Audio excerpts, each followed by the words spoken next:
And we are live. Yes, yes, yes. 4 seconds in. How's everyone doing? Everyone doing good?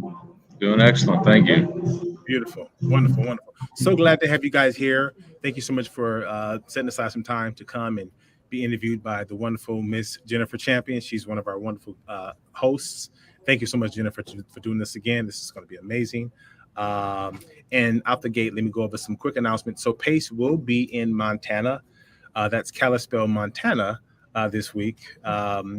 Actually, it's going to be a day with Pace happening this Thursday. It's going to be pretty cool. And actually, on that same day, for more information on that, you can head over to whereispace.com. But for more information on the meetup in Montana, again, head over to the website. That's going to be happening this Thursday, 8 a.m. to 8 p.m. as far as the day with Pace. And then the meetup is going to be that evening. And then on May 30th, the next Thursday following that, there will be another meetup in Montana as well. So with no further ado, let me get out your hair. I'll be in the back office. You guys enjoy. Hi, how's it going, guys? Good. How are you doing today? Good, thank you. Good, thank you. So I hear we're breaking down a deal that was in Louisiana. That's correct. Yes, ma'am. It's in Shreveport. Nice. So let's start from the beginning. Did you find it? Did someone bring it to you? How did we get into this? So inside the sub 2 group, there's a guy named Matthew Starr. And I went into the back office of one of our Zooms we're about to do, the low equity one. And I heard him and Mike Jackson talking about the deal. I was like, I'm interested in this one. And that's pretty much how I came across the deal. Nice. That's awesome. So what did you end up doing with the deal? So I ended up having to find a private money partner to fund the deal. And luckily I was in the Gator. I'm also in the Gator community. So it's pretty easy. But actually, I didn't even use the Gator community for this one. Michael Baker, as my TC, found the private money partner for me. Oh, amazing. That's awesome. So you ended up keeping the deal for yourself then? Yes, I ended up, I'm holding it, and we're still trying to decide if I'm going to wrap it. There's a lot of issues that came up that we talked about in the podcast, but we're going to make it happen. Okay. What were some of the issues you found out post-close? Well, we logged into the bank to make the first payment, and it was in arrears, and it said active foreclosure on it. So they did not disclose that to us. So we're trying to figure that part out. And so is there anything that you could have done like during the transaction process in order to find that out, or is that just something that can happen? Yes, there is. We should have been able to access the mortgage statements prior. They were very obstinate in providing it. And also there was an insurance escrow event that occurred in the 2 weeks between the time he closed on the property and the time that he was able to make the payment. And in those 2 weeks, something happened with insurance escrow and sent it negative. So it was kind of a double whammy of stuff going on there. And we didn't know where that insurance came from at the time. Yeah. So as it stands right now, would it cash flow long term, or would you have to wrap it in order to be making money on it? We would wrap it. We'd have to wrap it. But we could do assisted living also. Because when I was talking to Molly, she mentioned that even though if zoning doesn't allow it, there's still ways around it. And I was thinking assisted living because it'd be more cash flow, like $3,000 to $4,000 per bedroom. Oh, nice. Wow. That's crazy. Right. Yeah. So how are you able to pitch that to a private money lender without having like an exit strategy before close? The exit strategy was a wrap, but we're still trying to figure it out just because the foreclosure situation. Gotcha. So you're just actively working through the foreclosure and then you're going to wrap it. Yes. Nice. We're going to fix the arrears coming soon and stuff. We got to take care of the arrears first. Right. Okay. Awesome. And so how long have you been in real estate for? Like what deal was this for you? Are you in the beginning of your journey? What's going on there? Well, I wholesaled first. I've been in real estate for about 10 years. I did wholesaling only first, and this is my second sub 2 deal. Oh, amazing. And the first one, did you keep as well, or did you wholesale it? Kept it as well. Nice. And did you just sort of stumble upon Subject 2 like after you got into Pace's community? Did you learn about it before? So I went to an event. It was called All in Freedom, and it was an event that had all the heavy hitters like Jerry Norton, Jamil, and Pace was there. And I was watching everybody on stage. I was like, I want to learn from this guy. So that's when I joined it. And that was about a year and a half ago. Okay. Yeah. It's pretty amazing all the help you can get inside of the community. Like you said, you found this deal inside the community, right? Yes, ma'am. Was there anyone else involved, like from the Sub 2 community? Cheney, I believe, is in Sub 2, correct, Mike? I believe so. And that's your private money lender? That's my private money partner. Yep. Oh, nice. So all involved were from Sub 2. Yeah. So, I mean, usually I ask like what the biggest lesson learned was, but I guess it's to find out your mortgage statement before you close on a deal would probably be the largest lesson. Yes, for sure. Yeah, definitely. Yeah. It's one of those things you have to do. So it wasn't for the lack of asking and trying on that particular one. So yeah, that's so crazy. Yeah, I mean, I guess we know why they were hesitant to provide it. Hey. Well, they also, that's right. And they also delayed closing because they improperly filling out forms. Oh, okay. And delayed closing, I believe, what was it, 2 weeks, Justin? Yeah, so it was 2 weeks. That was time we didn't have to, in the state it was in, that was the time we didn't have that time to wait. We needed to know what was going on like right now. And that was just unfortunate, unnecessary. And so it was kind of a series of just ridiculous things. And most of it was because of the sellers.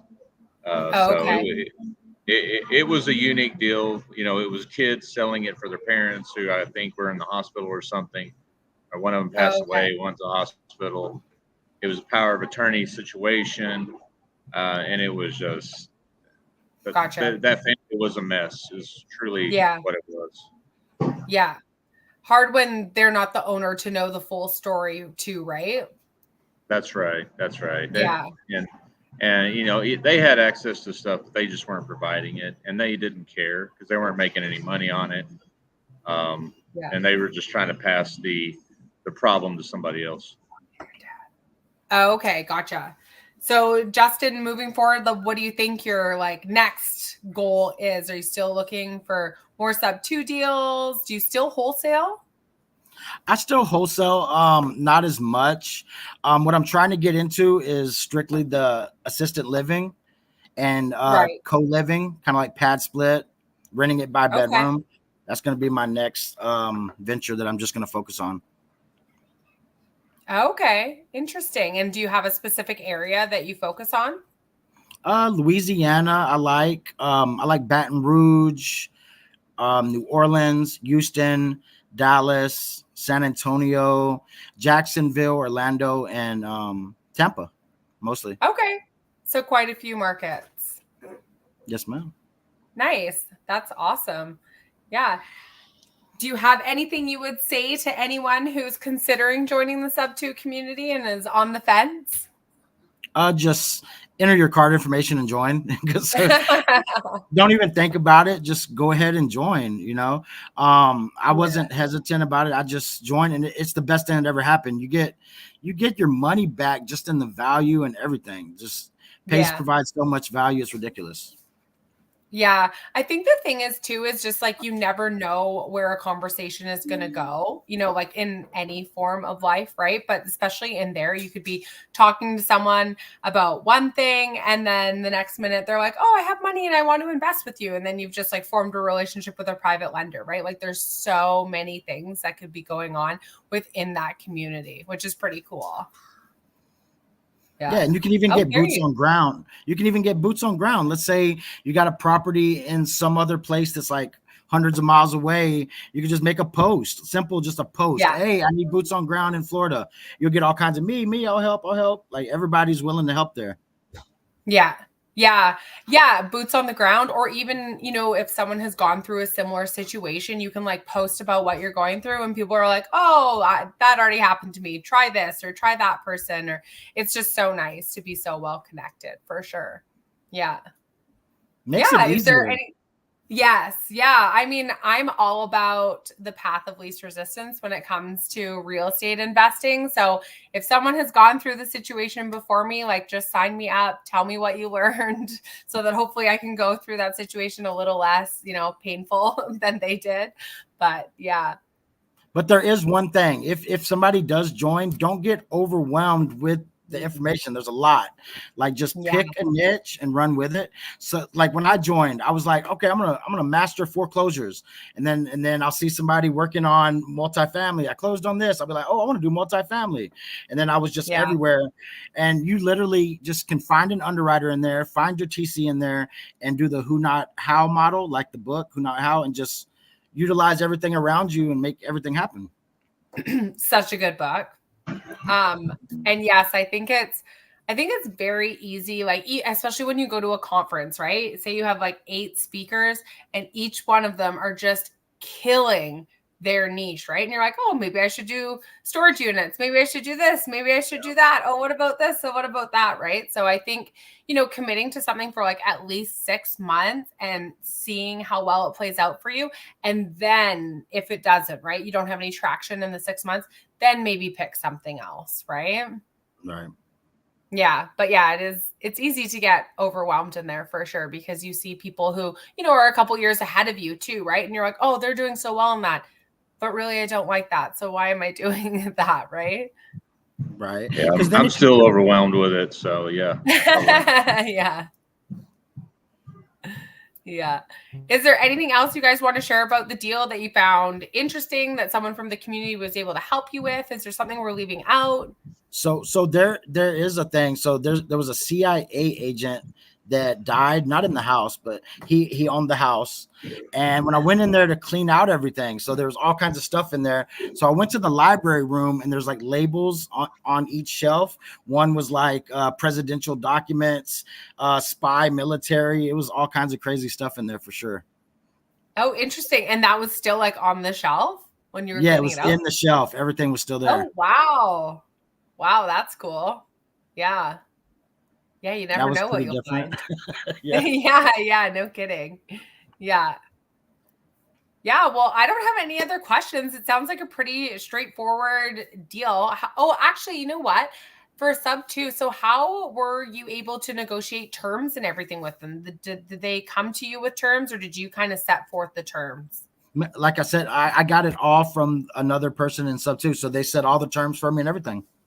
Oh, so you just bought it. I just bought it. So yeah, bought it from assignment. Yeah. Gotcha. Awesome. I see. Okay. Gotcha. Yeah. Amazing. Yeah. I don't have any other questions. It seems like pretty straightforward, and you guys are going to wrap it and move on to the next one and possibly do assisted living and make some bank off of it. Yes, ma'am. Yep. That's the goal. Yeah. I'm sure Derek will pop back on here and do outros and updates again. Oh, there he is. Once he unmutes himself. You're muted, Derek. Yes, my bad. Thank you, Mike. I appreciate you. I have a question for you, Mike, if you don't mind me asking. Yeah. So I know Justin said he started about 1.5 years ago. He signed up and got involved. How about yourself? It's been about over 1.5 years, I think, because I did it right after Justin. So okay. Justin's actually one that got me in. And that then was my next question. Okay. Right, so I started in sub 2, been doing that. I want to get closer to deals, so I also do TC work. And so I work to network with private money lenders, wholesalers, buyers, and so. But I'm also a little OCD, so I have to have an intimate understanding of the contracts, and I'm also very good with contracts from past experiences and stuff. Gotcha. So it's somewhat of a fit for me as I progress in my overall real estate portfolio and desires. So, got you. So, since all three of you are far more versed in this than myself, I'm the person behind the curtain the curtain, excuse me, pressing these cool little social media buttons, making things go. There's a question here. I'm going to put it up if one of you guys can answer this question. What is a wrap? So a wrap, let's say, if they know what sub 2 is, let's say you buy a property sub 2, a VA loan, right? And it's 2.7% interest rate, 30 years. You would set terms where you could do like 40 years and at, let's say 7% interest. And then you get that cash flow, that difference every month. And you can get a down payment. So you get the down payment, let's say $20,000 and the difference of the interest rate every month. So you're getting cash flow every month. Gotcha. Okay. Right. You're wrapping another mortgage around the existing mortgage. So you're creating a new mortgage to you as an owner of the property. You bought sub 2. So if you have a 2% rate, you sell it for a little bit more. Usually it's a seller finance deal now. And then you sell it for, 8%. So your spread is the interest rate between a 2 and an 8%. So 6% spread on whatever you financed on the mortgage. So if you sold it for $200,000, you'd get an 8% on 200,000 while you're paying, 2% on 180,000, and that's usually $1,000 difference. Makes sense. Per month. Okay. It's also, I was just going to say, it's also an opportunity. Like a lot of wraps are marketed to people who wouldn't qualify for a bank, right? That's so correct. If someone's an immigrant or, doesn't have like the paperwork to show, financial history, those That's are right. your types of buyers that couldn't go into a bank and do it. So you're also providing an opportunity for them to get into the marketplace, get their history done with their bank and then qualify for a mortgage and get out of the wrap. That's right. And they have ownership, not just renting it. It's the title transfers to them. And then the key thing you need to be careful of in a wrap is you don't want to be upside down in the debt you have on it versus the debt you have out. So when you sell it and you get typically a big down payment, you want to be careful that you have more debt owed to you than you owe on the property. Okay. I have another question, if you guys don't mind, because I listened to you speaking. You're quite versed in this, but you told me that you jumped into this a year and a half ago. How did you become so knowledgeable? It seems like so quickly in a year and a half, or in 2 years. Is that standard, or is it that you guys just dove in head first and just gobbled up as much information as you could? Because the way that you regurgitate and explain it, it seems like you've been doing this for years. Yeah. Who are you asking that to? Either one of you can answer. I'm just, because for myself, I can imagine when someone asks what's a wrap, that's kind of like, I wouldn't say basic, but some people don't know what a lot of these terms are that's used. And so for myself, I sit back and I'm watching and I'm listening to the Abraham Grays and the Alexis Morgans explain things. And Abraham has been around the corner several times. But for you guys, you said you guys got in a year and a half ago. And I'm like, you guys are very knowledgeable. So where does that come from? Are you reading? Are you studying? How are you devouring content to know this? So I say that sub 2 is like a real estate encyclopedia, right? It's got everything in there. So you can learn anything real estate inside there. That's where I learned a lot of that. But before sub 2, I did do wholesaling and stuff. So I was familiar with some of the terminology, but I didn't know how a lot of the processes work. But I figured that out in sub 2. Got you. Okay. You same for you, Mike? I've been an investor for years, 2 different degrees. I bought Carlton Sheets course on, creative financing houses back in the 90s is how long I've been, interested in the topic. Abraham Gray also had a copy of the Carlton Sheets course as well. It was an infomercial that you could see in the middle of the night, Okay. It's like the OG one of it, at least for this generation, as far as the Gen X, right? Right. And so I've known about it for a long time. The terminology's changed. The concepts haven't. The concepts have been around for years, like Morby method. That was around before Morby, Pace created the name Morby method, right? Because I was trying to do those before I even got into sub-2. So I've had a lot of knowledge for a lot of years. I've even tried to push it into, securities and getting public equity in order to do deals. So I've done a lot of different aspects of it. And so really joining the community has allowed me to have more access to more information, more people that are actually doing stuff, seeing what works. And that's the real key for me is trying to put that together and recreate a recipe that I can make, real generational wealth. Absolutely. Okay. Last question for both of you. Were you guys at Squad Up this year? Squad Up Summit in Orlando? Oh my gosh. Wanted to go. I was actually in and let's see, when was that? I think I was in Honolulu at the time. So that's a good trade-off. That's a good trade-off. Other business, I would have taken Hawaii. I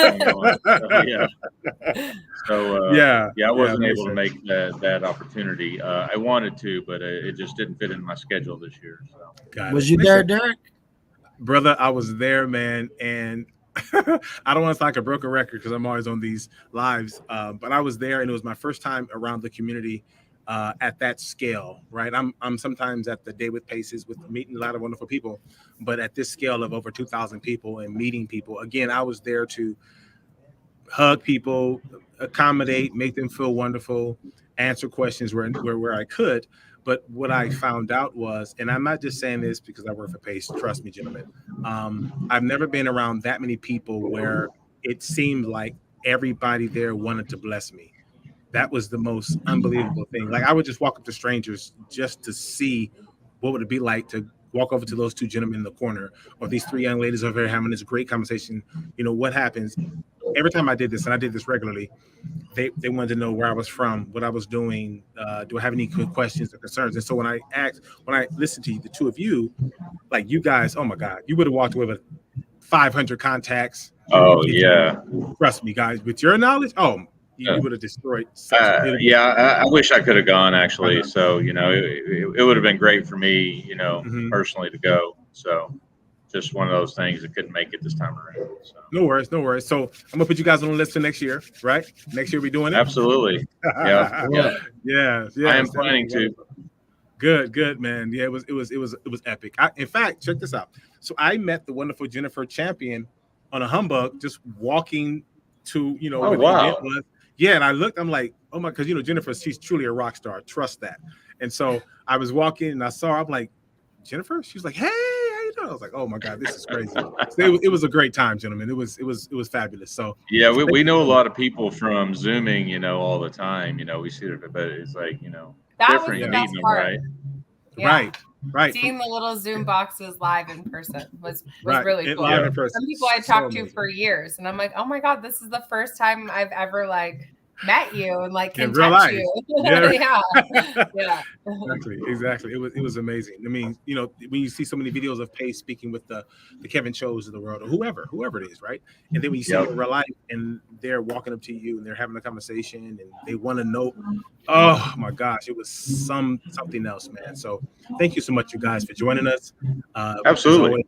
You're an amazing host.